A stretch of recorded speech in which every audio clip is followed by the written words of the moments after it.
Olá, bem-vindo ao nosso curso Luz, Sua Natureza, Interação com a Matéria e Aplicações. Basicamente não faltou quase nada.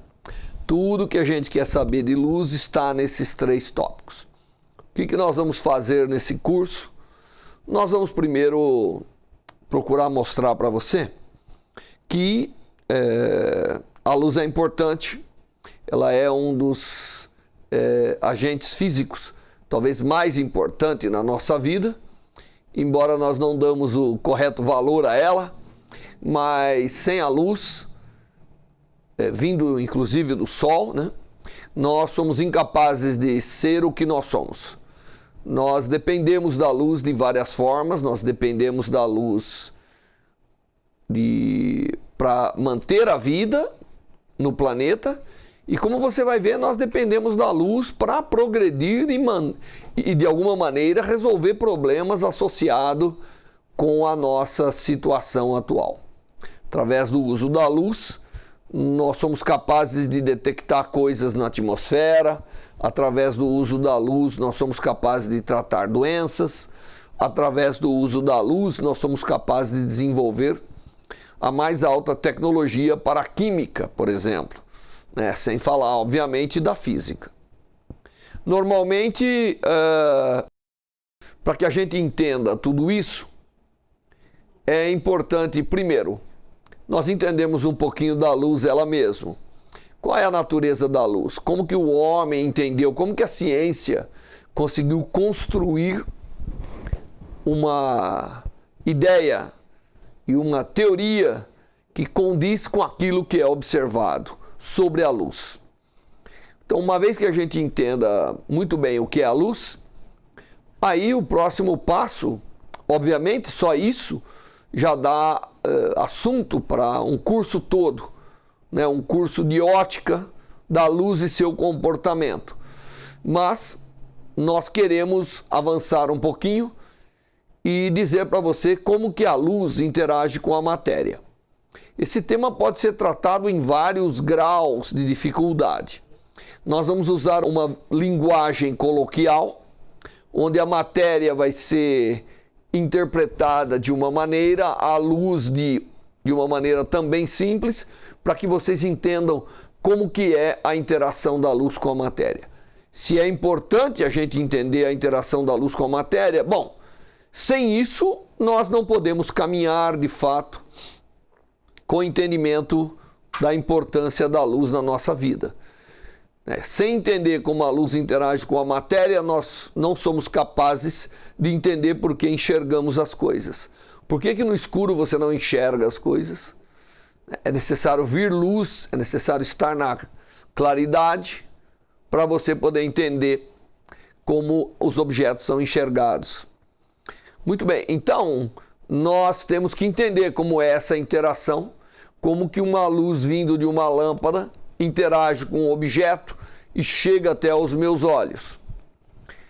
Então esse é um fenômeno importante para a gente lidar no curso, para entender esses efeitos.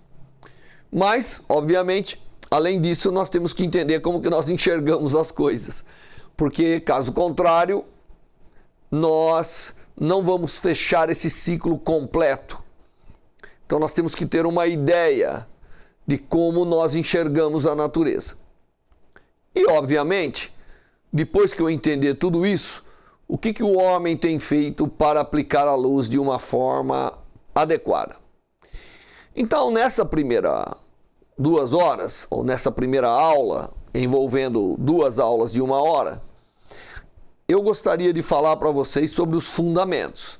Então, nós vamos falar primeiro sobre a luz, depois como que ela interage com a matéria e, finalmente, como nós enxergamos isso tudo. Então, eu vou ter que falar da luz ela mesma, da matéria e da luz junto, para saber como elas interagem e, finalmente, como que nós temos a sensação das coisas que enxergamos. Então, isso é o que está preparado para essa aula. Nas aulas que virão depois, vocês vão aprender um pouco sobre as aplicações. Em primeiro lugar, o professor Sebastião vai falar sobre aplicações da luz na área da saúde.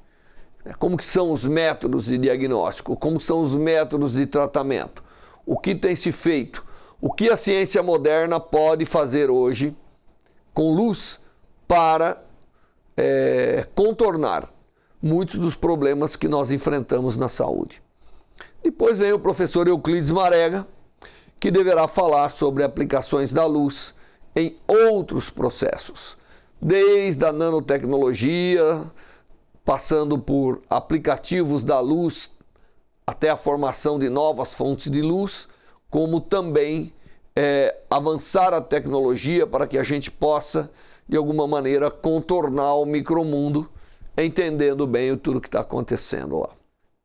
Então esse vai ser o nosso curso. Nós deveremos,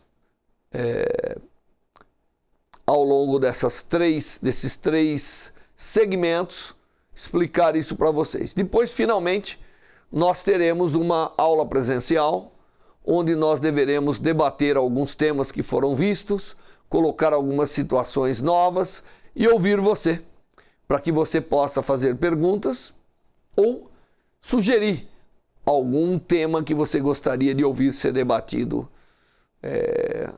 nessa aula presencial e que faltou nas outras aulas. Muito bem, então nós vamos começar falando um pouquinho sobre a luz. Obviamente, quando a gente fala de luz, a primeira coisa que vem à mente é o Sol. De fato, o Sol é a nossa fonte de luz mais interessante. Mas não é a única. Existem muitas fontes de luz na natureza ou artificiais que nós utilizamos, tá certo? Mas, se você falar do Sol, né, a gente tem aí basicamente tudo que a natureza pode nos oferecer hoje de matéria viva advém do Sol, né? Às vezes não seria um exagero dizer para você que o Sol, através da sua luz, é que nos dá energia que está nos nossos próprios corpos. Então, eu tenho no meu corpo um pouco de energia que um dia esteve lá no Sol. Desse fato, realmente os egípcios tinham razão, né? De admirar o Sol, porque dele vem aquilo que nós somos. Então, a energia que liga as nossas moléculas, ou a energia que liga as moléculas das plantas, né, dos átomos de carbono e tudo isso, vem do Sol. Só através da luz é que essa energia consegue se transformar, interagindo com a matéria, em energia química, que é o que nós temos e que é o que as plantas têm. Claro que às vezes nós não temos essa capacidade de converter diretamente a luz do Sol em energia química. As plantas têm, mas nós consumimos as plantas. Então nós estamos nos alimentando daquilo que a planta conseguiu extrair do Sol. Mas obviamente o Sol tem um efeito também na gente, né? Toda essa parte de conversão de proteínas e tudo isso, de vitaminas, né? Às vezes pode ocorrer diretamente com a luz do Sol na gente. Muito bem, então você vê, né? Observando a natureza, você já não precisa de outros fatos para se convencer de que a luz e o entendimento da luz e sua interação com a matéria é algo extremamente importante. Sem ele, talvez a gente não consiga entender o resto que está ao nosso redor. Então é extremamente importante nós entendermos um pouco da luz e da sua interação com o nosso mundo. Muitas vezes as pessoas confundem um pouco a energia que está na Terra com a luz, né? Muita gente acredita que o calor vem do Sol, então eu tenho que explicar para vocês um pouco que na verdade não vem calor do Sol, né? O que vem do Sol é luz. E essa luz é que se transforma em calor, encontrando matéria aqui na Terra. Do Sol até a Terra, a luz se propaga sem dissipar, porque ela não encontra outra matéria, só tem vácuo, ausência de matéria. Mas chegando próximo de um planeta, ou chegando próximo da Terra, ela encontra atmosfera, ela encontra a matéria que está no solo, e isso vai então convertendo essa energia luminosa em outras coisas. É uma coisa fantástica, né? Que essa energia que vem da forma de luz, ela é fundamental para tudo isso. Muito bem, se a gente visse um pouquinho de história, a gente vai entender que a história é longa do entendimento da luz, né? Não é à toa que mesmo na antiguidade as pessoas procuravam entender bem um pouco daquilo que eles podiam sobre o sol, sobre a luz, porque eles sabiam que era fundamental esse entendimento. Bom, já lá no século XI, as pessoas já se preocupavam, e ali então de fato começa a se elaborar algo que pode se entender melhor como sendo um compêndio que se procurava entender melhor a natureza da luz. Mas desde os gregos, etc., eles já tinham preocupação para entender como que nós enxergamos as coisas, né? Como a nossa percepção existe das coisas, como tudo isso funciona na verdade. Mas o primeiro compêndio veio aí no século XI, e as pessoas, principalmente no mundo árabe, começaram, né? El-Haytham, ele começou inclusive foi a produção do primeiro compêndio de tentar resumir as propriedades da luz e da sua interação com a matéria. Mas depois vem outros, muitos pesquisadores, cientistas, filósofos, que procuram entender a natureza da luz, né? Então nós temos desde El-Haytham até os dias modernos, uma grande evolução de pessoas. E aí você pode ver vários, a gente está mencionando alguns, né, que de fato causaram eu diria, uma revolução no entendimento. Mas Newton, o próprio Newton, famoso na mecânica, ele lançou aí os seus entendimentos da luz num livro famoso, que é o livro Ótica, né? Mas ele não conseguiu realmente concretizar muito bem o entendimento da natureza da luz. O Fresnel, ele conseguiu evoluir um pouco e, de alguma maneira, mostrar que a luz tinha uma natureza essencialmente ondulatória. E depois, isso vai evoluindo e as pessoas vão interpretando. Maxwell conseguiu fazer realmente o fechamento, vamos dizer, de uma teoria que explicasse a natureza da luz. O Maxwell foi quem conseguiu fazer e mostrar a natureza elétrica e magnética da luz, que desde então passou a ter o nome de radiação eletromagnética. O Einstein vem depois para dar a luz, né, a natureza corpuscular, que chama, quer dizer, ele não conseguiu destruir a natureza eletromagnética como ondas, mas conseguiu mostrar que durante a interação da luz com a matéria, a luz se comporta como se fosse um pacote e como se fosse uma partícula.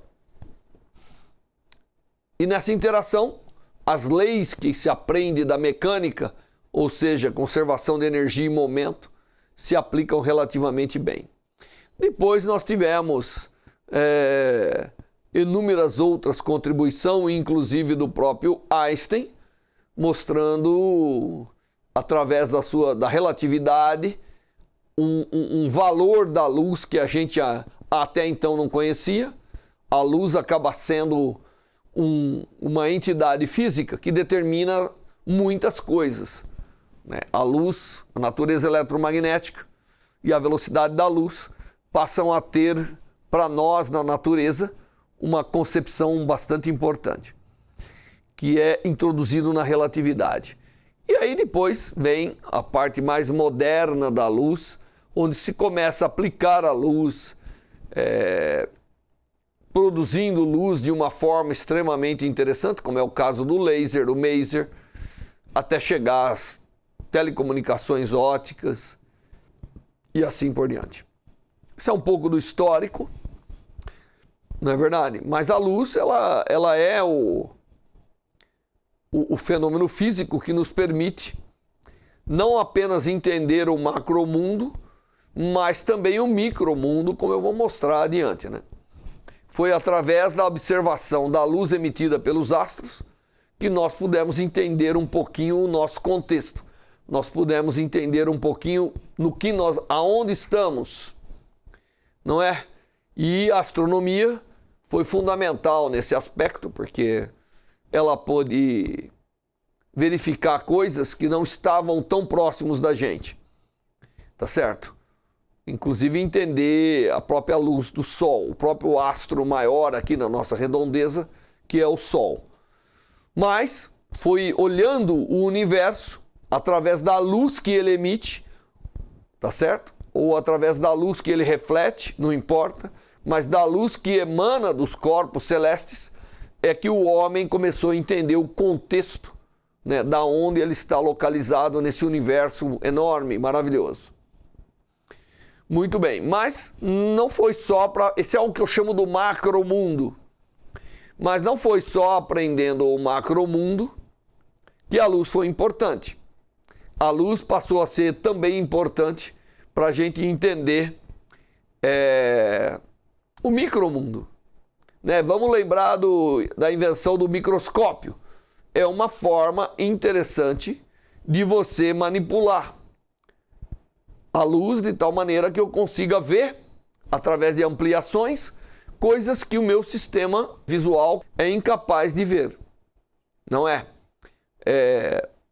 Através do microscópio eu enxergo muito além do que o meu próprio olho.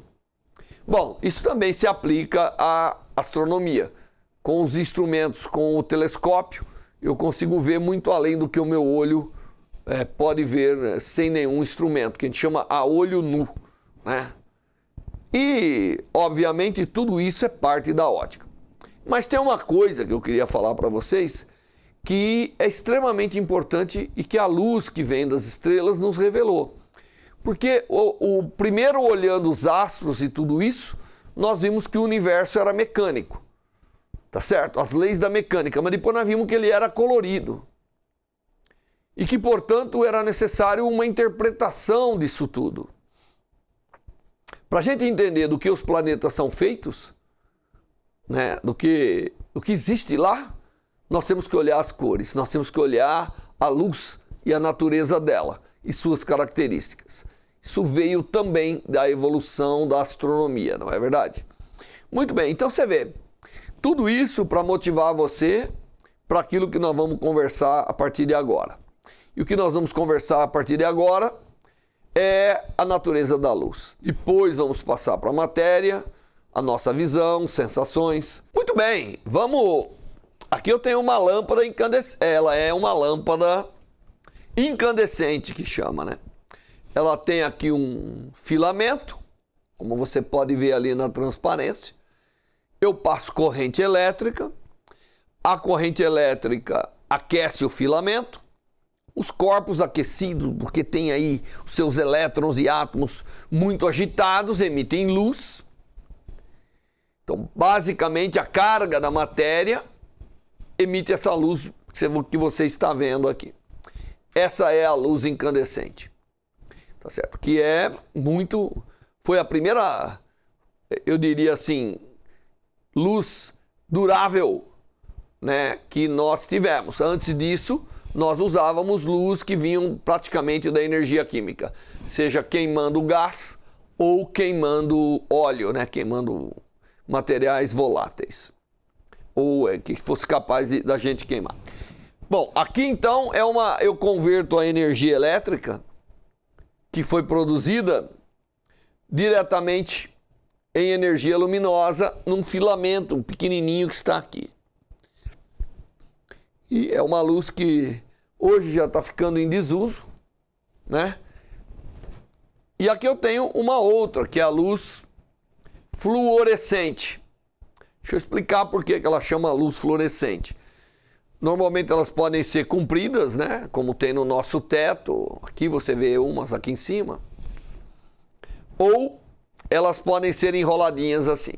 Como que funciona a luz fluorescente? Bom, primeiro, lá dentro tem um átomo, mercúrio.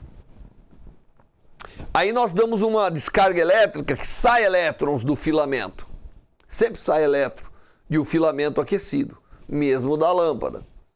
Esses elétrons vão, então veja bem, eu tinha ali energia elétrica, ela se converteu em calor, que liberou elétrons, os elétrons ganham energia mecânica, batem nos átomos de mercúrio, fazem com que os átomos de mercúrio emitam uma radiação.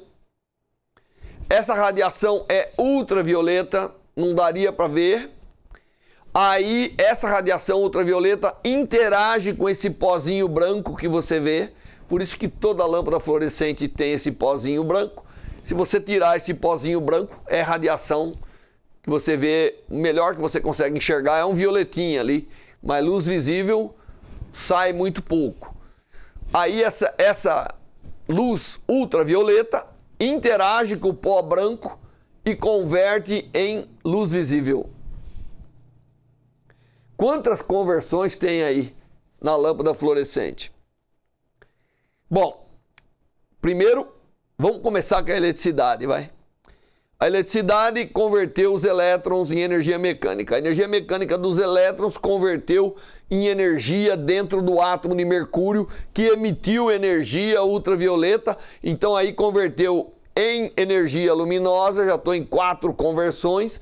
Essa energia luminosa interagiu com o pozinho branco, virou ali outra excitação depositada dentro do átomo, que emitiu e veio luz visível para mim. Então eu tenho 6 conversões. E é incrível que consegue ser eficiente. Mais eficiente do que a luz incandescente.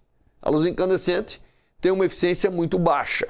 A quantidade de energia elétrica que eu gasto pela quantidade de energia luminosa que eu extraio é baixo. Não é? Essa aqui consegue ser um pouco melhor. Porque, apesar de ter mais processos envolvidos, ela consegue ser um pouco melhor. Muito bem. Mas não são as únicas, né? Aí nós temos o LED, que você vê aqui, que tem um LEDzinho, né? É uma energia extremamente eficiente. Ela é mais recente.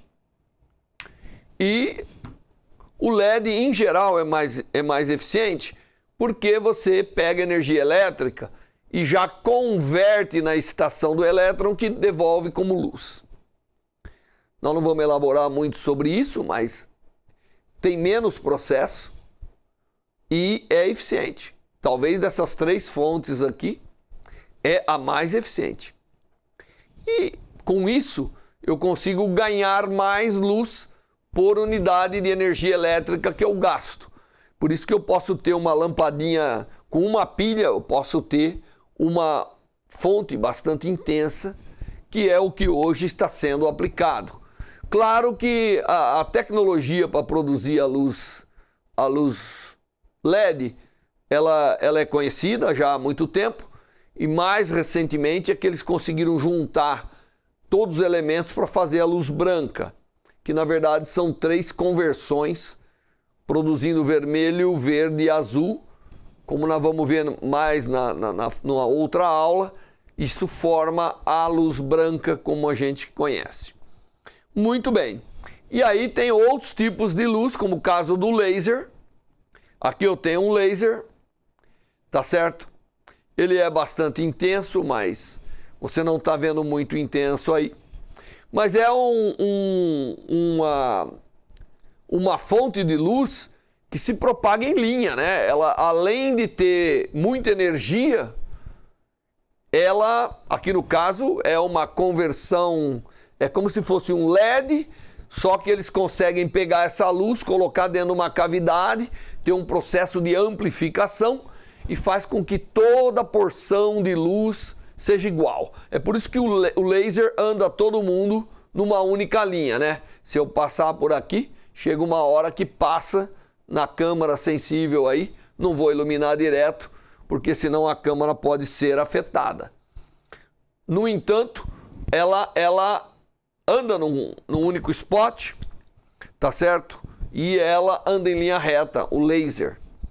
O laser, ele pode ser produzido de várias formas. Aqui é eletricidade, tem pilha aqui dentro, convertendo através de um elemento semicondutor em radiação, e a radiação é então manipulada para produzir a luz laser. Mas poderia ser uma outra luz. Em muitos casos nós usamos um tipo de luz ou lâmpada para converter em luz, ou mesmo um laser para converter em outro laser. Tá certo? Mas aí já são fontes de luz muito específicas. Agora, a luz ela é interessante porque ela carrega energia, a gente sabe, né? E como que eu vou provar para você que a luz carrega energia? Bom, a energia que a gente mais conhece é a energia mecânica. Então eu trouxe aqui um sistema que é um radiômetro, que chama, que tem uma pá, você já vai ver com a outra câmera, e ele é capaz de rodar, então é uma hélice mecânica. Nós temos aqui energia, massa, portanto, para a massa adquirir movimento, precisa de energia.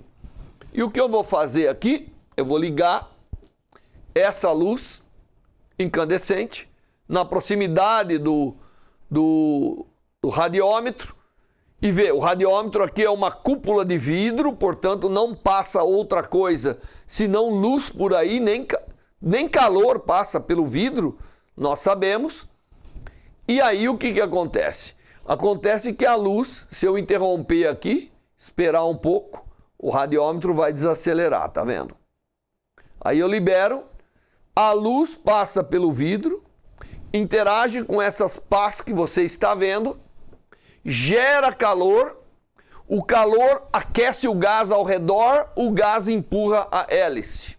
É assim que um radiômetro funciona. Não é direto a força que a luz fazendo sobre a pá. É indireta. Ela, na verdade, deposita energia. Isso aqui é um conversor de energia luminosa em energia mecânica. Tá certo? Para que eu trouxe esse sistema?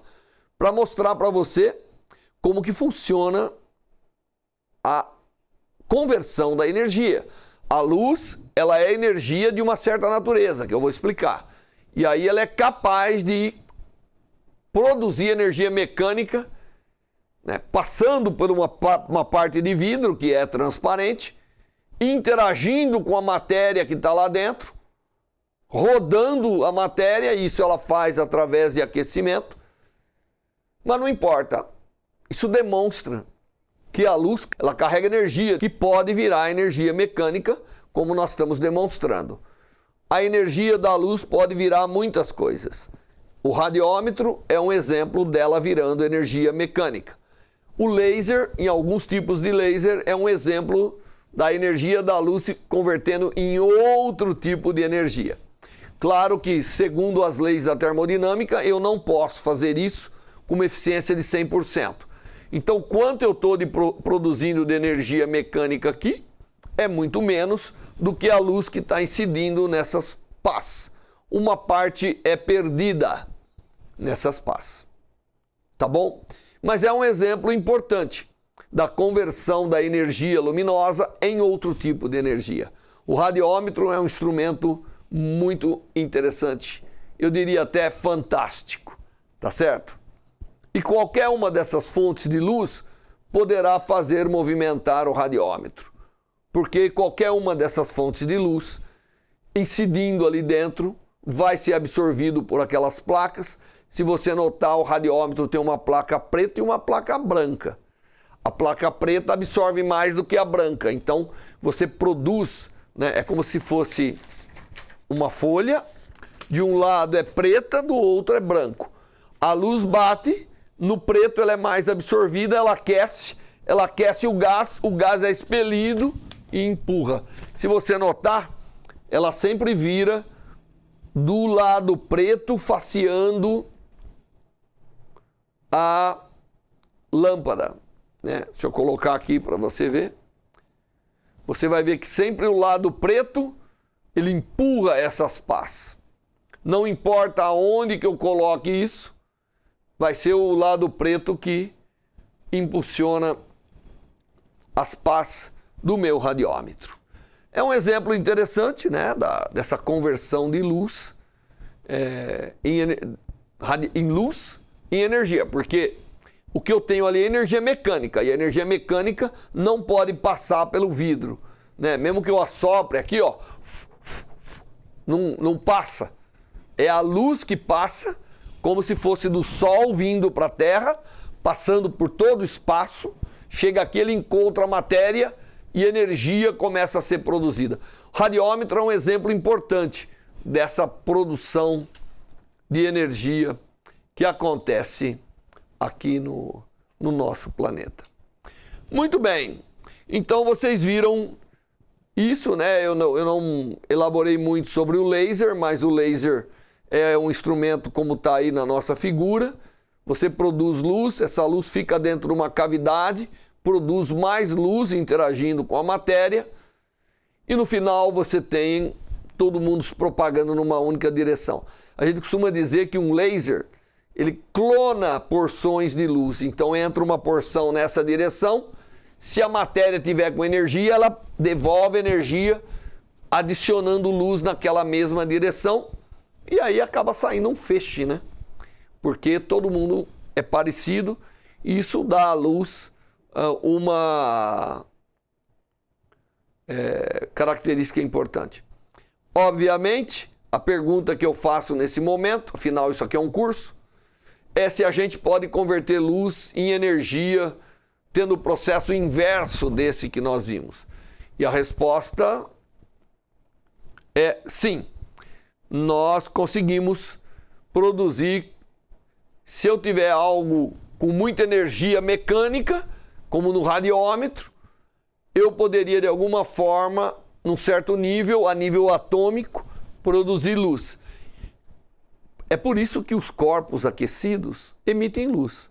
Na verdade, o aquecimento dá energia mecânica para os átomos.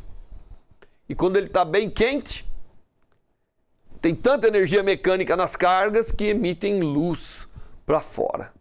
É por isso que você vê um ferro muito aquecido, você vê ele emitindo luz vermelha, em rubro que a gente diz, né?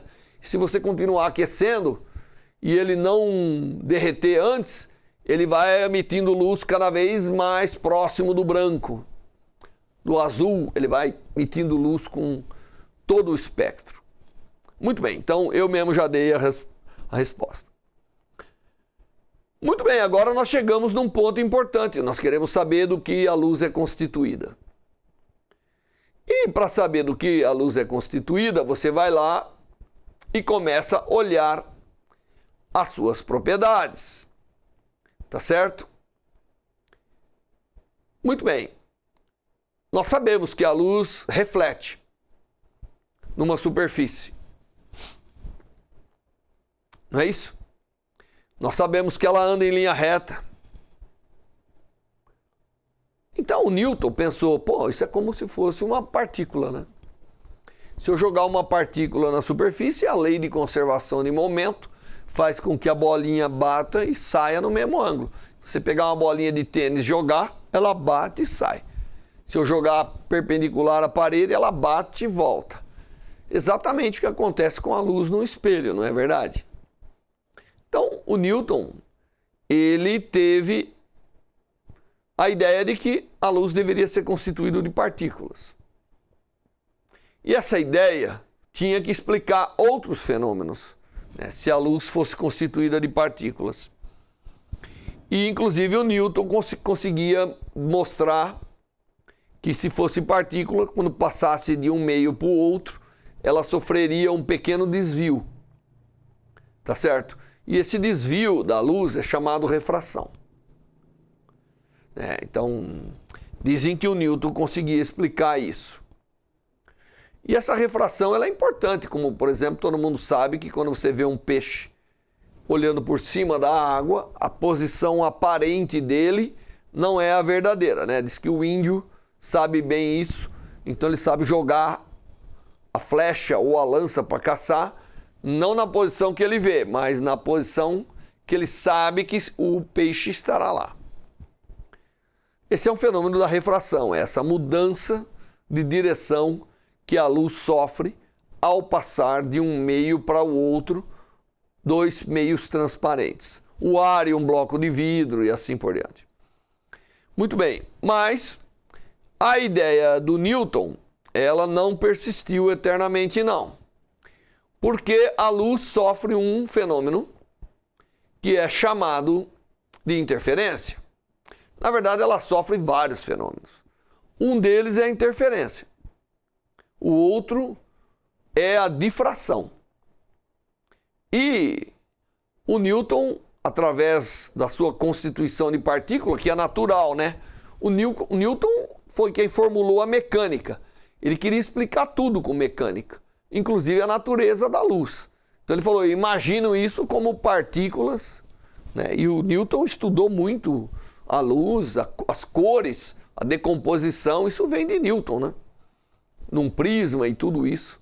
Então, Newton, ele era bastante conhecedor dos efeitos que a luz apresentava. Só que, na hora de explicar por que a luz sofre interferência, significa que se eu pegar a luz vindo de dois lugares e que tenha certas propriedades, chega num ponto, ela se soma, dando claros e escuros. É difícil você fazer partícula acontecer isso na concepção de Newton, né? Na concepção da mecânica quântica, isso vai acontecer também. Mas na concepção de Newton, não daria para explicar, baseado nas partículas. Partículas cuja massa eram praticamente zero. Essa é a ideia do fóton, né? Ou partículas cuja massa seria muito pequenininha, indetectável. Muito bem. Então, na verdade, outros olharam esses experimentos. Esse aqui é o chamado experimento da fenda dupla de Young. Você faz uma fonte de luz, passar por duas fendas, como está sendo mostrado aí. Ondas que emergem de cada fenda se somam, porque se é onda, você consegue somar altos e baixos, não é? E aí você consegue, porque o pessoal sabia que com ondas do mar ou ondas que você produz numa cuba de água, como eu vou fazer em alguns minutos, você tem o fenômeno de interferência, porque ondas nada mais é do que movimentos oscilatórios de alguma coisa. E essas coisas sobem e descem, portanto, se você somar duas, uma que sobe e uma que desce, você pode ter um efeito de cancelamento, que são as franjas escuras do interferograma. E quando as duas se somam subindo, você tem mais efeito da luz, que são as franjas claras do interferograma. A questão é, mas são ondas do quê, né? Do que são essas ondas? Muito bem. Eu vou agora fazer uma demonstração para vocês utilizando uma cuba de água. Que a água é interessante porque nós conseguimos produzir ondas.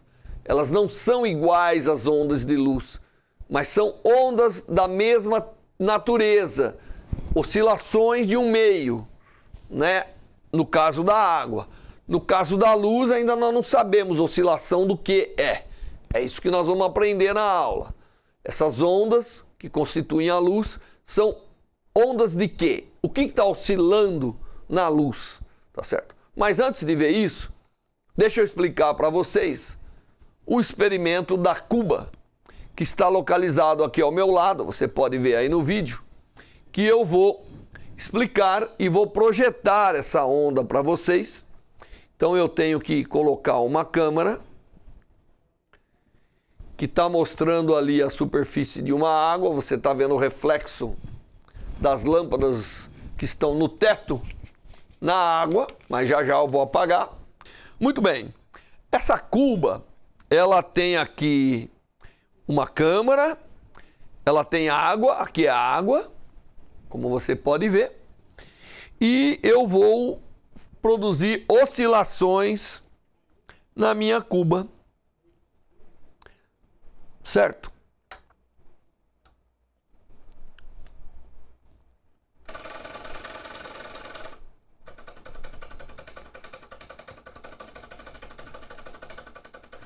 Muito bem. Para você ver bem essas ondas que eu estou produzindo, nós não podemos ter outros reflexos. Então, eu vou terminar com esses reflexos. Eu vou deixar só uma luz de fundo ali acesa, para não confundir. E eu apagando o meio, você está vendo aí, na verdade, as ondas que eu estou produzindo. Eu estou produzindo ondas, essas ondas estão caminhando, você pode vê-las caminhando. Essa é a velocidade das ondas, tá certo? Se você contar, eu vou apagar mais uma luz aqui para você ver bem as ondas se propagando. Eu vou produzir um pouquinho mais lentamente, tá certo? Então você está vendo as ondas se propagando, né, caminhando bem. Eu posso produzir mais ondas por unidade de tempo ou menos, tá certo? Essa é a chamada frequência da luz. A frequência da luz é a quantidade de ondas por unidade de tempo que você produz, tá certo? Eu posso aumentar a frequência, produzir mais, ou posso diminuir. Você nota aí que quando eu aumento a frequência, na verdade a velocidade é a mesma que está propagando, mas você vê que elas se juntam mais. A distância entre esses máximos que você está vendo de luz, que na verdade são ondas, são montanhas na cuba, essas são chamadas, passei minha mão na frente aqui, né? A distância entre esses máximos é o que a gente chama de comprimento de onda, tá certo? Entre dois máximos tem um mínimo e a onda vai propagando no meio. Aqui no caso é a água. Mas eu posso fazer o seguinte, eu posso bloquear um pouco as ondas. Eu vou parcialmente bloquear. Aqui eu botei um anteparo. E você vê uma coisa interessante. O anteparo vem até aqui. Eu estou jogando ondas. Mas você vê que aqui do lado de cá as ondas se curvam um pouco e continuam propagando. Tá certo?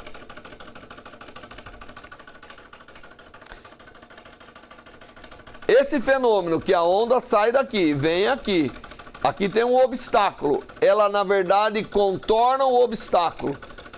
Indo para as outras direções é a chamada difração da onda. Tá certo?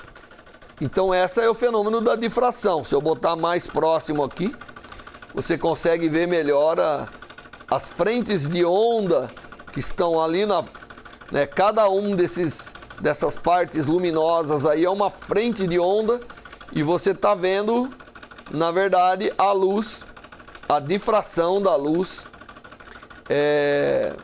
ao redor. Muito bem. Se agora eu fizer o seguinte, eu pegar e bloquear uma parte, o que você vai ver ali na frente é um padrão diferente, é um padrão de interferência que chama. Tá certo? Eu vou devagar aqui agora. Eu vou pegar aqui, ó. Aqui é um sistema que tem duas fendas.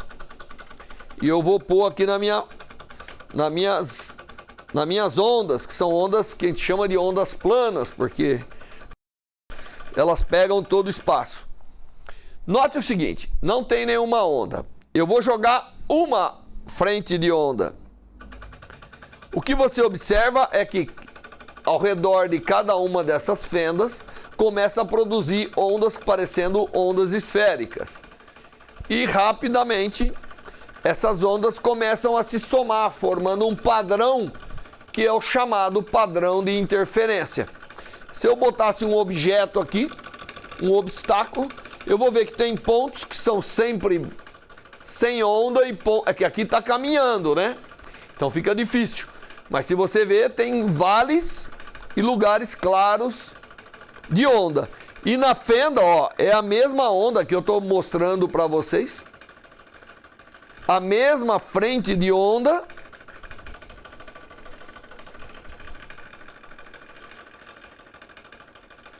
Aqui chega ondas planas, encontra as duas fendas e produz duas ondas esféricas, aí vamos dizer, que caminham para toda a direção. Isso também é um fenômeno importante que foi explicado pelas ondas parciais, por vários cientistas, Huygens e assim por diante, explicaram essas ondas parciais.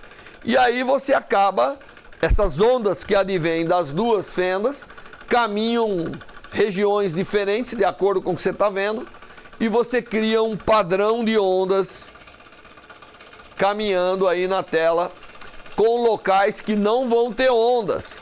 Aqui dá para ver muito bem os vazios de onda, tá certo? É onde aparentemente para de oscilar. Esses fenômenos são fenômenos pertinentes às ondas. Muito bem, deixa eu voltar para a minha mesa aqui, né? Acabamos de fazer uma demonstração.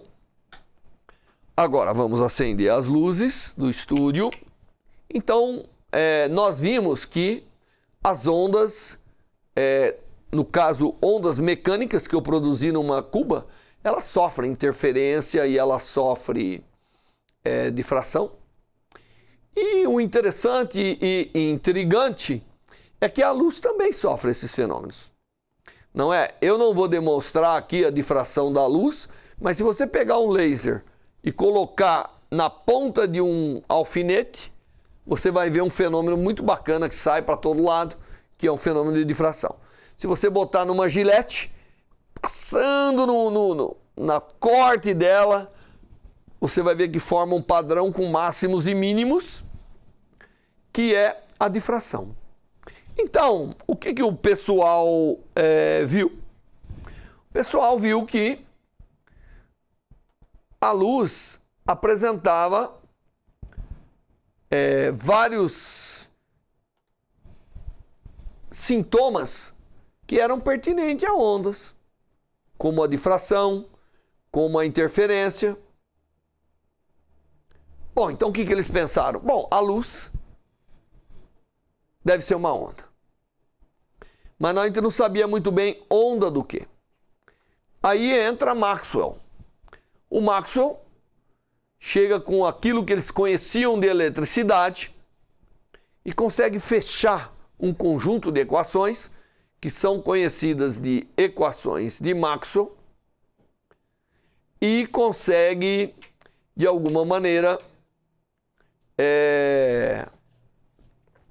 produzir uma teoria que prevê que tudo que se conhecia da eletricidade poderia ser conjugado, formando uma onda de eletricidade e de magnetismo que oscilavam, campos elétricos e magnéticos, ou então nós podemos dizer de voltagem para o campo elétrico, e isso oscilando era o que constituía a luz. Caminhava com a velocidade da luz. Então, nesse ponto, a luz adquire uma natureza elétrica e magnética e recebe o nome de natureza eletromagnética. Então, na verdade, o que foi mostrado para a gente foi que a luz ela é uma onda de natureza elétrica e magnética. Então, ela tem tudo a ver com eletricidade e magnetismo. Tanto é que o Maxwell pegou as leis da eletricidade, né, principalmente a lei de Faraday, que era conhecida, pegou as leis do magnetismo, que era a lei de Ampère, juntou tudo e conseguiu mostrar que, na verdade, havia uma entidade na natureza que se propagava, oscilações de campos elétricos e magnéticos se propagavam com a velocidade da luz. E aí, então, foi feito experimentos para verificar se, de fato, havia alguma verdade em se entender a luz como uma onda que se propaga no vazio ou em meios materiais, que era uma onda de eletricidade e magnetismo, uma onda eletromagnética, que era a luz. Muito bem, aí foram feitos vários experimentos para se verificar que, de fato, a luz tinha essa natureza elétrica e magnética. Então, para a gente entender o que vai vir depois, nós temos que enxergar a luz, como está aí na transparência, como uma onda de campos elétricos e magnéticos para simplificar um pouco a nossa vida. Nós vamos considerar só a parte elétrica, mas as duas estão sempre juntas, tá bom? Então você tem a parte elétrica, tem a parte magnética que oscilam, e essas oscilações geram luz. Ah, como que ela caminha então? Porque na água é super interessante que, como você tem oscilações de natureza elétrica e magnética, elas se sustentam, entendeu? É como o alto e baixo da água. A energia consegue se sustentar nessas oscilações e se propagar. Energia o quê? Elétrica e magnética. É a energia que contém a luz, tá certo? Que nós chamamos de energia eletromagnética. Mas ela não é massa em movimento, ela não é calor. Calor é outra coisa, como nós vamos ver já já. É energia mecânica contida na matéria. Portanto, para que a gente tenha calor em algum lugar, tem que ter matéria. Muito bem. Então, nós temos que enxergar a luz dessa natureza. A luz, ela na verdade recebe diferentes nomes dependendo da frequência de oscilação. Eu gosto de pegar uma eletricidade oscilante que você conhece muito bem, que é aquela que está na tomada da sua casa. Aquela eletricidade oscila com que frequência? Aqui no Brasil, 60 Hz, não é isso? 60 Hz, ela é positiva, negativa, e ela faz isso 60 vezes por segundo. Ela é uma radiação eletromagnética? É uma eletricidade oscilante. Maxwell mostrou e comprovou experimentalmente que ela é eletromagnética. Só que ela não consegue propagar no meio de uma forma tão eficiente quanto à medida que a frequência vai aumentando. À medida que essa frequência vai aumentando, multiplica isso aí por 1 milhão. Não, vamos multiplicar por 1000 primeiro. Então você passa de 60 Hz para 60 kHz. Essa já consegue propagar. É o que a gente faz na rádio. A antena da rádio é uma voltagem oscilante que emite a kHz e chega até os nossos aparelhos que capturam essa eletricidade e convertem em som. Se você multiplicar por mais 1000, você tem os megahertz, que é a frequência média, modulada das FMs. Elas trabalham em megahertz, tá certo? Se você aumentar um pouco mais, você chega nos micro-ondas. O micro-ondas que está aí na sua casa, que você usa para aquecer comida e tudo isso, ele é radiação eletromagnética, oscilando em torno de gigahertz. É 1 milhão de vezes o megahertz, tá certo? Esse é o gigahertz. Se você aumentar um pouco mais, você chega na luz visível. A luz visível é 1 milhão de vezes 1 milhão de vezes a oscilação. Se você tiver coisas oscilando tão rapidamente, produzindo esses campos elétricos e magnéticos tão rapidamente, você vê a luz visível. Essa é a luz que nós conseguimos enxergar. Dentro do espectro visível, à medida que a frequência varia, você vai do infravermelho até o violeta. Se eu ampliar o slide, você vai ver melhor aqui que a luz visível é uma faixa estreita, mas você tem aí o infravermelho, aí o vermelho, aí o laranja, o verde, o azul, o violeta, e aí tem se você aumentar ainda mais, você vai para o ultravioleta. Aí você está falando em frequências já da ordem de 10 a 17, né, a mais ou menos 10 a 20 Hz. Sabe o que é isso? É 1 milhão vezes 1 milhão vezes 1 milhão, 3 vezes. Isso dá a frequência da radiação ultravioleta. Se você aumentar um pouco mais essa frequência, você chega no raio-x. Se aumentar um pouco mais, chega nos raios gama. E se aumentar um pouco mais, chega nos raios cósmicos, na radiação cósmica. Ah, e a minha tomada lá em casa, dos 60 Hz? Essa é chamada radiação eletromagnética de potência, porque é aquela que se propaga nos condutores e movimenta os motores e tudo isso. Tá certo? Tudo isso é o mesmo fenômeno físico. É eletricidade e magnetismo oscilante. Muito bem. Essa é a natureza da luz do ponto de vista ondulatório. Ela é, poderíamos dizer, voltagem oscilante, para a gente entender melhor. Mas não se esqueça que sempre tem o campo magnético lá. Se ela é essa voltagem oscilante, como que você pode produzir luz então? O que produz campos elétricos e magnéticos? Bom, se você lembrar um pouco, quem produz campo elétrico é carga. A existência de uma carga elétrica produz campo elétrico. Se eu fizer em algum lugar do espaço a quantidade de carga aumentar e diminuir, eu gero um campo elétrico oscilante.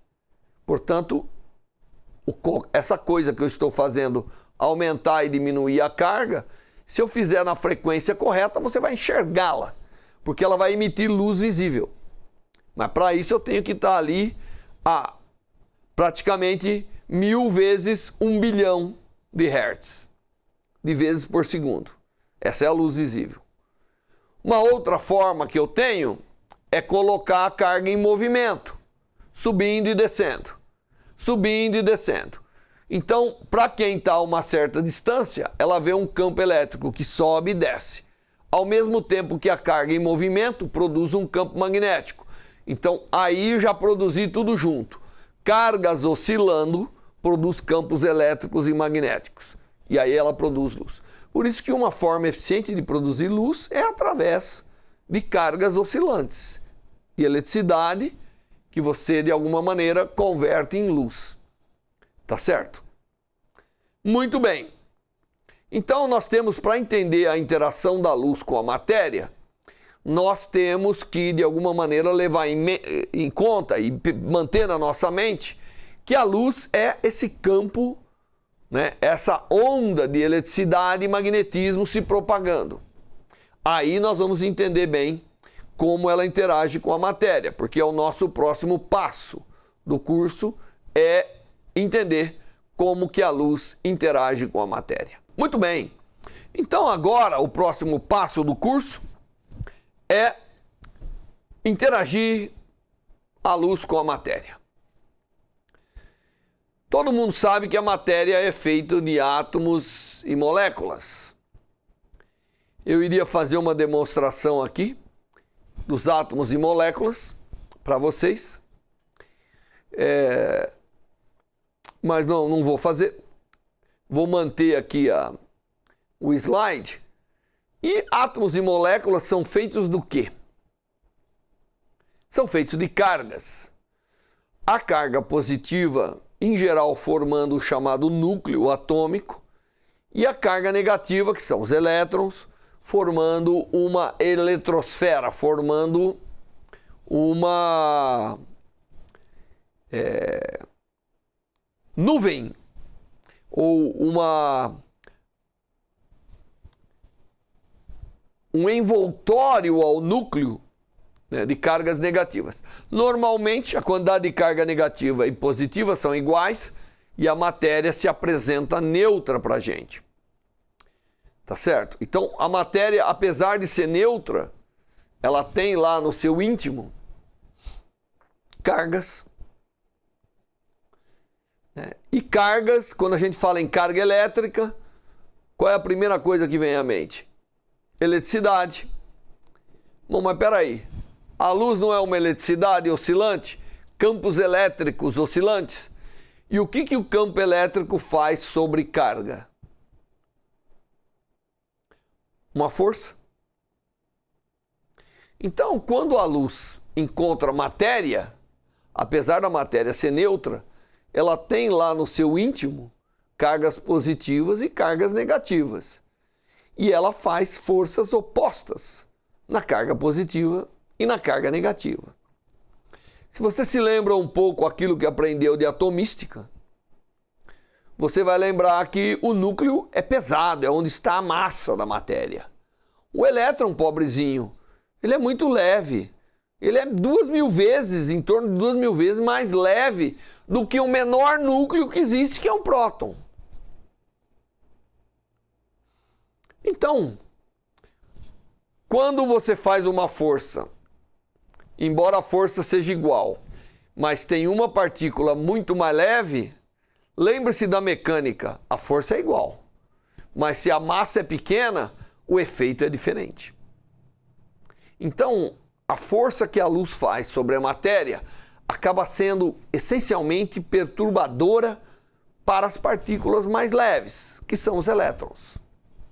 Então imagina, eu estou com meus elétrons ao redor do núcleo, vem esse campo elétrico oscilante, ele quer arrastar os elétrons para um lado e o núcleo para o outro. Só que o núcleo é muito pesado. Quem sofre mesmo com isso são os elétrons.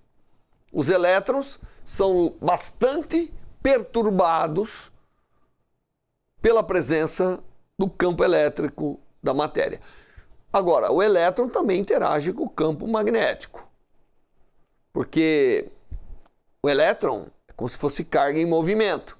Ele tem uma órbita, isso leva a um momento angular que acaba interagindo também com o campo magnético. Mas o elétron tem uma propriedade interessante nele, intrínseca, que é o chamado spin do elétron. O elétron não é só uma carga elétrica, ele é um pequeno imãzinho. Então, quando vem a luz, o pobre do elétron sofre a força elétrica, querendo fazer com que ele oscile junto com o campo elétrico da luz, e também faz uma força magnética no spin, que é um imãzinho. Então você tem as duas forças. Só que, segundo Lorentz, a força do campo elétrico é muito mais intensa. De tal maneira que a força magnética, ela se manifesta só em situações muito especiais. Quando a força sobre a força elétrica não consegue, embora ela é intensa, ela não consegue se manifestar tão vividamente, aí a força magnética sobre o elétron começa a mostrar a sua natureza. Mas, essencialmente, o mais importante é a força do campo elétrico da radiação eletromagnética sobre a carga do elétron. Bom, se eu tenho um campo elétrico que oscila, ou uma voltagem que oscila, e eu enfio isso em cima das cargas, elas vão oscilar de acordo com a oscilação dessa voltagem, porque afinal, segundo as regras que nós conhecemos de eletricidade, o campo elétrico vezes uma carga dá uma força na direção do campo. Agora, o campo elétrico pode ser expresso como uma voltagem num determinado comprimento, entre dois pontos. Tanto é que o campo elétrico ele é dito como volts por unidade de comprimento. Bom, tanto faz eu falar em volts como em campo elétrico, aonde tem uma voltagem tem que ter um campo elétrico. Aonde tem uma diferença de voltagem, tem que ter um campo elétrico entre aqueles pontos. E na luz tem. Eu falo muito em voltagem porque eu sei que as pessoas estão mais familiarizadas com voltagem em eletricidade. Mas o campo elétrico, aonde tem uma diferença de voltagem, existe ali um campo elétrico. E essa diferença de voltagem é exatamente o campo elétrico vezes a distância entre os pontos que você está medindo. Aquilo te dá a voltagem entre os pontos. É o campo elétrico vezes a distância. Tá certo? Por isso que campo elétrico é volts por unidade de comprimento. Porque multiplicado pela distância dá os volts. Muito bem, então o quadro já está sendo formado na sua cabeça. A matéria é carga, a luz é campo elétrico e magnético oscilante. Tem tudo para interagir muito. Interage. Por isso que nós não somos transparentes à luz. A nenhuma quase, né?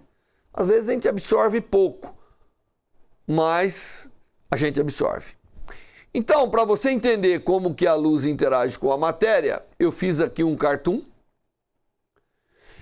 Que a luz chega, o núcleo praticamente, como eu falei, ele é muito pesado, ele fica praticamente parado. Mas a oscilação elétrica da luz arrasta a nuvem eletrônica, os elétrons. Os elétrons estão ao redor, quando passa o campo, eles se deformam. Claro que a carga do elétron é negativa, então ele vai oposto ao campo elétrico da radiação. Mas não importa.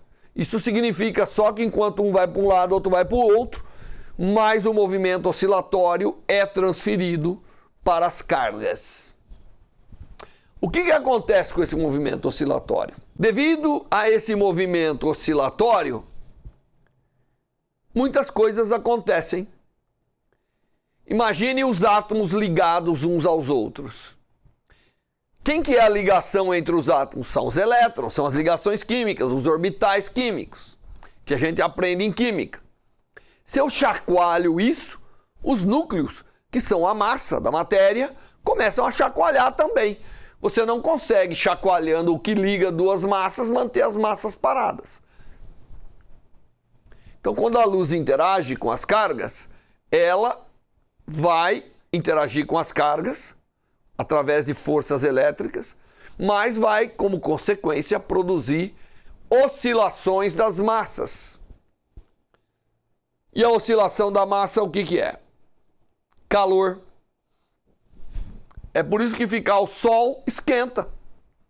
Porque eu pego a energia luminosa que vem, ela age sobre as cargas, produz movimento das massas, e esse movimento das massas é o calor. Então você vê, era luz, virou calor. Calor é a energia mecânica das massas. Não tem nada a ver com a energia eletromagnética. Claro que uma se converte na outra. É tão verdade isso que eu estou falando que se você pegar o coletor solar, entra a luz do sol na placa de vidro, bate numa superfície preta, aquece, vira calor, aquece a água e não consegue escapar. Se o calor fosse luz, poderia voltar, né? Ele não é. Ele é energia mecânica que não se propaga no vidro de forma eficiente. Muito bem, essa vibração então vira calor. Claro que é dessa maneira que a gente consegue ter um pouco do calor do sol. É errado pensar que o aquecimento é calor que veio do sol. Do sol vem luz. A luz converte-se em calor ao encontrar matéria aqui na Terra através do movimento das cargas. Tá certo? Agora, não é qualquer frequência da luz que movimenta qualquer carga. Tá certo? Então, deixa eu, antes de eu continuar, eu fazer uma demonstração para vocês. Deixa eu só acabar um pouquinho aqui. Né? Essas vibrações que a gente vê que o movimento das cargas produz, nós chamamos de vibrações, e isso constitui o calor. Normalmente isso aquece a matéria. Mas às vezes, dependendo de como essas forças elétricas e magnéticas são feitas, elas rodam as moléculas. O micro-ondas, por exemplo, ele funciona dessa maneira. Se você lembrar, a molécula de água é uma molécula que tem um oxigênio e 2 hidrogênios pendurados. Quando o micro-ondas, que é uma radiação eletromagnética, interage com isso aí, ele bota a água para rodar. A água rodando é energia mecânica, não é? E ela bate nas outras moléculas que estão ao redor. Produz chacoalhamento, aí é calor. Então o micro-ondas pega a radiação eletromagnética na faixa do micro-ondas, que eu mostrei lá, que são gigahertz, bota as moléculas de água para rodar, a molécula de água rodando bate nas outras que começam a chacoalhar, principalmente nas proteínas e tudo isso, e isso é o calor. Mas eu queria, para a gente poder animar um pouco mais essa aula, fazer mais uma demonstração com ondas, só que agora eu vou botar uma massa interagindo com as ondas e vou mostrar um fenômeno muito importante para vocês, que é o fenômeno da ressonância. Então vamos ali na cuba novamente para a gente ver o fenômeno das ressonâncias. Para que a gente possa demonstrar para você como a onda vai transferir energia para os elétrons, nós vamos imaginar que os elétrons, aqui é um oscilador, né? Porque na verdade ele deforma para baixo e para cima. É como um centro de massa indo para baixo e para cima.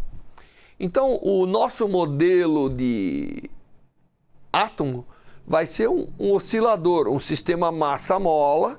Então aqui eu tenho uma mola presa a uma massa e essa massa está em contato com a água. As ondas virão na água, vão interagir com essa massa e vão tentar transferir energia para ela, tá certo?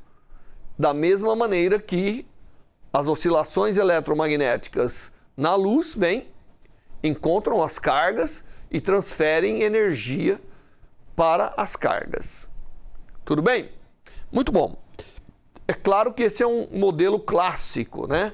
Nós podemos melhorar muito fazendo os chamados modelos quânticos, que a radiação pode ser uma onda clássica interagindo com um átomo quântico e assim por diante. E eu vou explicar depois isso para vocês ali no computador. Muito bem, eu vou apagar a luz aqui para que a gente possa ver melhor o experimento.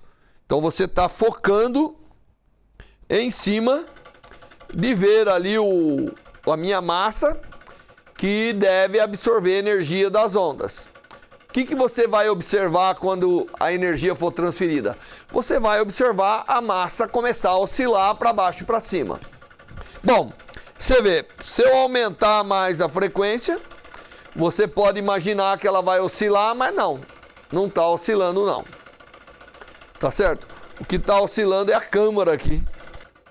A onda, à medida que passa pela massa, ela tá ali, é uma montanha de água que sobe e desce, mas ela é incapaz de transferir energia para a massa.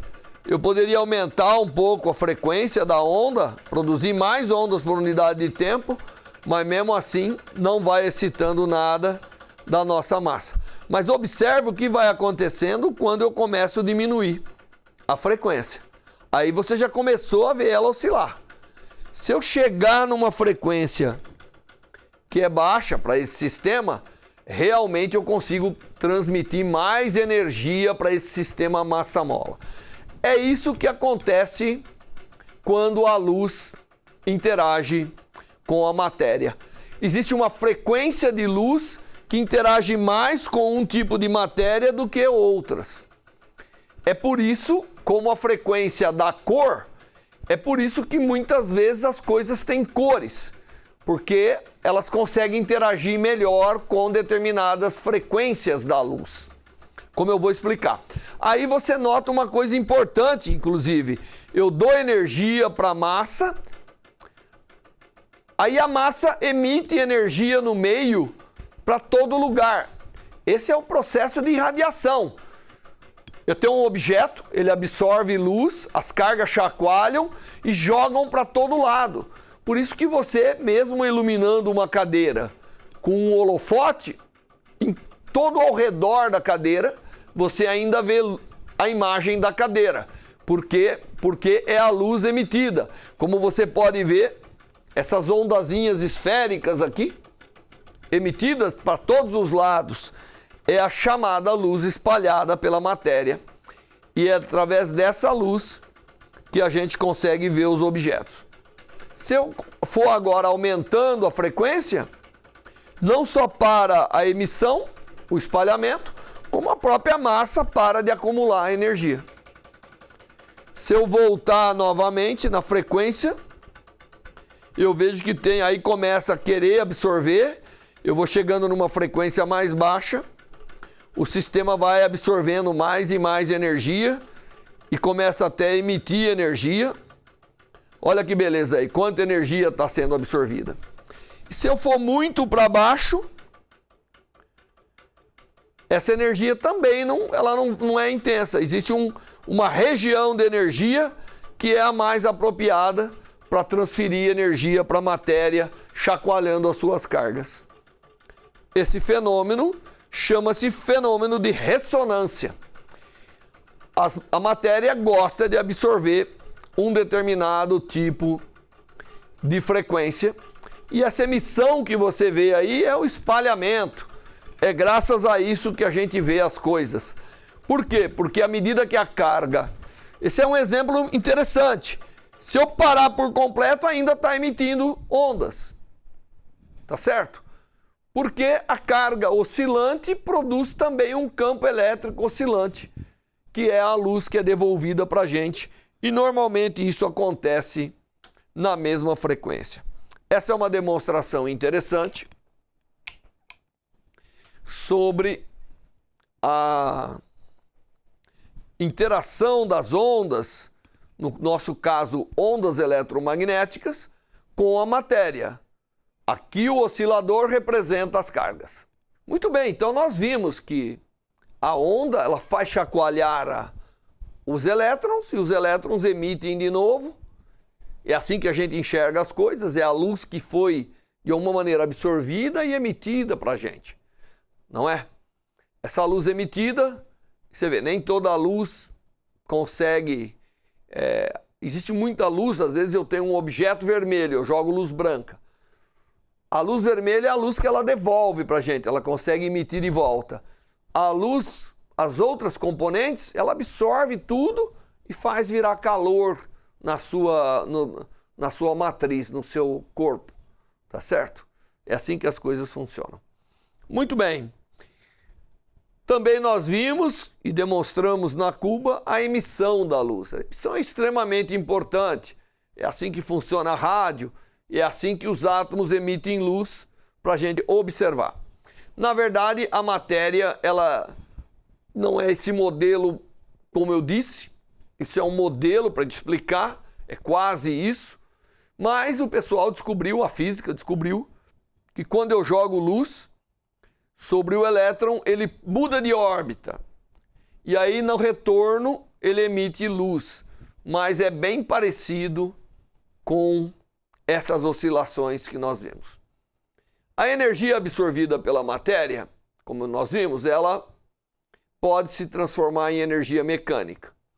Essa energia mecânica é essa vibração das moléculas e isso acaba aquecendo a matéria. Então a matéria se aquece dessa maneira. Tá certo? Convertendo energia luminosa nesse movimento frenético que é o calor. Muito bem, então, olha, nós aprendemos como que a luz é, como que ela interage com a matéria, como que ela dá energia para a matéria. Nós sabemos agora que através das oscilações das cargas, ou numa linguagem um pouco melhorada no âmbito da mecânica quântica, através da mudança de estados, né? O ano que vem nós vamos mostrar modelos de como é esse comportamento quântico da matéria quando interage com a luz. Nós temos modelos de ondas tridimensionais que quando você perturba, ele muda de configuração. É exatamente o que acontece nas mudanças de estado quântico. Muito bem, mas aí nós temos que, como eu prometi, para fechar o quadro, entender como nós vemos as coisas. Nós vemos, então, já sabe que a luz interage com o objeto manda a luz para todo lado, um pouco chega no meu olho, entra dentro do meu olho, lá no meu olho eu tenho sensores, esses sensores absorvem a luz, também são excitados, são cargas que são excitadas, produzem sinal que vai para o cérebro e o cérebro faz a interpretação do que você está vendo. É assim que a visão funciona. É por isso que quando a gente aprende sobre o olho, sempre tem aí um cérebro junto. Porque na verdade quem vê é o cérebro. O olho só faz a detecção. E na fisiologia do olho, existem maneiras da luz entrar, chegar no fundo do olho, na retina. Ali tem um nervo óptico. Tá certo? Que é por onde saem esses estímulos nervosos. E se você imaginar de uma forma mais simplificada, o olho é como se fosse coleção de detetores. No olho nós temos dois tipos de detetores, os cones e os bastonetes. Enquanto os bastonetes vê luz só, mais e menos, os cones vê cores diferentes. Eles são como objetos pigmentados, que são mais atrativos para determinadas cores. E existe uma distribuição desses, e o fato de ter uma distribuição significa que você não consegue distinguir objetos cuja imagem cai só num detetor ou no meio dos detetores. Esse é o chamado ângulo de acuidade visual. Se você pegar duas linhas separadas de 1 milímetro, você só consegue distinguir essas duas linhas quando você tiver aproximadamente 4 metros. Então, um experimento que eu sugiro fazer em classe de aula é pegar um papel, desenhar duas linhas separadas de 1 milímetro e perguntar para a classe quem está enxergando duas ou uma linha. Você vai ver que a turma que vai até mais ou menos 4 metros, que significa um ângulo de 1 minuto de arco, eles conseguem ver duas linhas. Por quê? Porque a imagem disso na sua retina permite resolver as duas linhas pelos detetores. Além de 4 metros, normalmente eles enxergam uma linha só. Você também pode exagerar um pouco, fazer duas linhas separadas de 4 milímetros, e aí você vai ver que as pessoas até 16 metros ainda conseguem enxergar. Isso é só para mostrar que lá no fundo do olho tem detetores discretos espalhados, que são os sensores, os cones e os bastonetes, que vão ser responsáveis por tudo. Quando você tem problema no olho, significa que os objetos focam diferentemente e essa parte eu não vou, os chamados defeitos do olho, eu não vou fazer, mas você tem como detectar o ponto cego do olho, que é pegando um pedaço de papel, desenhando um X e um ponto, separados de 7 centímetros, e quando você olhar esses dois a uma distância de 25 centímetros, como eu estou fazendo aqui agora, você põe um X e um ponto. E você olha para o X, tampa o olho direito e olha o X. Quando você chegar a 25, você olhando o X, o ponto escuro, que vai fazer uma imagem sobre o chamado ponto cego do olho, desaparece. Se você aproximar mais, você vê. Se você aproximar menos, você vê. Mas exatamente nessa distância aproximada, a imagem que se forma desse ponto escuro sobre a retina cai no nervo óptico, que não tem sensores e que, portanto, é chamado ponto cego do olho. Muito bem. Então você pode verificar isso fazendo um dispositivo. Mas a parte que eu queria mostrar mais para vocês é a parte de sensação das cores. A gente tem lá na nossa retina 3 tipos de cone. Os que observam mais a luz azul, os que observam mais a luz verde e os que observam mais a luz vermelha. Esses cones, quando eles são sensibilizados por cores, nós temos a sensação de cor.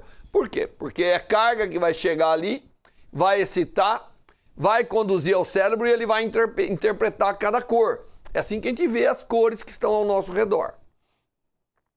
Tá certo? Muito bem. Nós enxergamos essas 3 cores e, portanto, elas são chamadas cores primárias. Quando eu excitar 2 desses de um mesmo lugar, tiver saindo 2 cores diferentes, você começa a ver as chamadas cores secundárias. E eu então resolvi fazer um experimento com vocês. Para a gente entender como ver as cores, eu vou botar aqui um anteparo aqui na minha mesa e vou ligar aqui luz branca. Então você vê luz branca. Aqui luz azul. Você vê a luz azul. Aqui luz verde. Você vê a luz verde. E aqui luz vermelha. Você vê a luz vermelha. Eu não tenho nenhuma luz amarela aqui, né? Mas olha que interessante. Quando eu juntar a luz verde com a vermelha. O que acontece nessa região aqui? Que na verdade quando eu ponho o dedo, você vê que ali tem luz verde e vermelha. Não tem luz amarela. Mas você está vendo a luz amarela. Eu vou aqui improvisar um pouquinho e vou fazer o experimento deitado aqui. Se, por favor, apagar a luz, nós vamos conseguir ter um efeito muito bonito aqui nessa placa branca. Muito obrigado. Que é a composição das cores. Desse ponto aqui do objeto, desse anteparo que você está vendo a luz amarela saindo, a luz amarela não existe. Aqui existe verde e vermelho. Mas para o seu olho está chegando luz vermelha e verde nessa região. Se eu separar mais, o amarelo fica mais aqui em cima. Da onde está saindo vermelho, você vê vermelho. Da onde está saindo verde, você verde. Da onde está saindo os dois, da luz espalhada, você tem a sensação do amarelo. Esse é o conceito de sensação. Se eu colocar agora a luz azul, o que acontece? Aonde tem o overlap do vermelho com o azul é o que nós chamamos de magenta. Aonde tem o overlap do verde com o azul é o que nós chamamos de ciano. E nessa região aqui, que você vê ter as 3, quando eu bloqueio, você vê 3 cores diferentes, é o branco. Você está vendo aí um branco, que é equivalente se eu ligar o branco. Olha lá, ó. Quando eu sobrepor o branco, é essa parte que está aqui em cima. Então o branco ocorre quando eu sou capaz de estimular simultaneamente todos os cones de todas as cores. O amarelo é quando eu faço a superposição. Se eu tampar o verde, você tem o vermelho. Se eu tampar o vermelho, você tem o verde. E na sobreposição deles, nós temos o amarelo. O Newton já estudou isso de uma outra maneira, tá certo? Mas estudou. Então é assim que a gente enxerga os objetos. Olhando a luz que vem e é capaz de nos excitar. Mas eu queria fazer outro experimento agora. Tá certo? Isso que eu mostrei para vocês é a luz espalhada. Não é? A luz espalhada é a luz que interage com aqui no caso, a placa branca e foi para o seu olho, né? Agora eu vou fazer um outro experimento para você entender como que as coisas funcionam. Eu vou pegar aqui um filtro de luz. Se eu pegar um filtro que passa verde, azul e vermelho, quando eu iluminar aqui com uma luz branca intensa e projetar aqui no meu quadro. Deixa eu botar o quadro aqui de tal maneira que você consiga ver. Você vê essas três cores primárias, que é o vermelho, o azul e o verde. Os filtros têm uma coisa interessante, que a gente vê a luz que passa por eles. Então aqui está passando as cores primárias. E o que você vê saindo do anteparo são as cores primárias que estão aí atuando em cada um dos seus cones. Agora eu vou pegar um filtro que tem as cores secundárias, que chamam. Elas são necessariamente soma de duas cores. Então toda vez que você está vendo o amarelo, é porque ali está chegando no seu olho, está excitando tanto o cone verde quanto o vermelho. Quando você vê o ciano, vermelho e verde. E o magenta, verde e azul. Aqui não tem cor verde. Você não está vendo verde aqui. Agora eu vou pegar dois filtros. Ó, os dois são iguais. Esse é igualzinho a esse. Mas quando eu sobreponho os dois, o que acontece? Para algumas cores, eu deixo passar só uma. Aqui não tem verde. Como você pode ver, ó, aqui tem as cores secundárias e aqui também tem as cores secundárias. Ó, os dois são de cores secundárias. Mas quando eu sobrepor um sobre o outro, quando o amarelo ficar sobreposto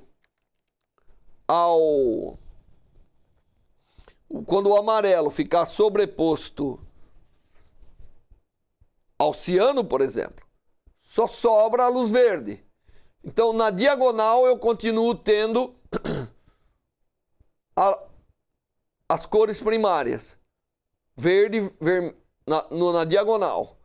Desculpa, eu continuo tendo as secundárias, porque é quando o filtro sobrepõe a ele mesmo. Mas fora da diagonal, eu tenho a sobreposição. Então, aqui eu tenho o amarelo, que eu formo a diagonal aqui. Mas fora da diagonal, o que eu tenho é a passagem de uma única cor primária quando duas secundárias são sobrepostas. Isso é o fenômeno que a gente chama de subtração de cores, que eu vou explicar aqui para vocês através, não mais da minha borda, mas através do computador, mostrando para vocês o que acontece nessas sobreposições de filtro que transmitem mais do que uma cor primária. Então, se você olhar aqui, isso foi o que eu fiz no sistema aditivo de cor. E aí eu fiz essas são soma de cores. Aí eu fiz a subtração de cores. Se você olhar, o ciano tem azul e verde. Se eu sobrepor o ciano com o amarelo, só a única cor comum passar por os dois é o verde. Por isso que aparece o verde quando eu sobreponho um filtro ciano com um filtro amarelo. Se eu pegar o amarelo e o magenta, o vermelho é a cor que os dois são capazes de transmitir. Portanto, a cor comum, quando eu sobreponho dois filtros, é a cor que você vai observar. Você vê que observação de cores por espalhamento, quando eu ilumino um objeto e quando a luz passa pelo objeto, são distintas. Tá certo? Quando a luz passa pelos objetos, eu consigo subtrair cores, de tal maneira que quando eu ponho o ciano sobre o amarelo, acaba sobrando aqui, se você olhar, acaba sobrando o vermelho. Não dá para ver muito bem aqui, porque... E quando eu sobreponho o ciano com o amarelo, acaba dando o verde, que é o que você está vendo aqui. E eu projetei para você ver melhor. Esse é o fenômeno de subtração de cores. Aquilo que nós fizemos no anteparo era a soma de cores. Bom, Então nós aprendemos nessa aula a importância da luz, o que ela é, como ela é constituída, como ela interage com a matéria e como eu enxergo. Sabendo tudo isso, nós podemos partir agora para as aplicações. A luz se aplica em tudo. Na verdade, tudo que a gente conhece em ciência, ou a maioria do que a gente conhece em ciência, vem de alguma maneira direta ou indireta da luz. E a luz é tão importante que ela permite a gente ter relógios atômicos, ter o radar, ter o sistema GPS, ter comunicação através de fibras e, mais importante ainda, entender como ela interage com a vida. Essas aplicações são fundamentais e elas serão os temas das 2 aulas seguintes que vocês virão nesse nosso curso para a SBPC e que você depois vai poder discutir com a gente numa aula presencial via Google que nós iremos fazer no final do curso. Então, eu espero que vocês tenham gostado dessas demonstrações, dessa forma de enxergar como que a luz é importante, como ela interage com a matéria e como a gente enxerga as coisas. E a partir daí as aplicações que virão. Muito bem, muito obrigado pelo seu tempo. Espero que você tenha gostado. Se gostou, conte para todo mundo. Se não gostou, mantenha com você, né?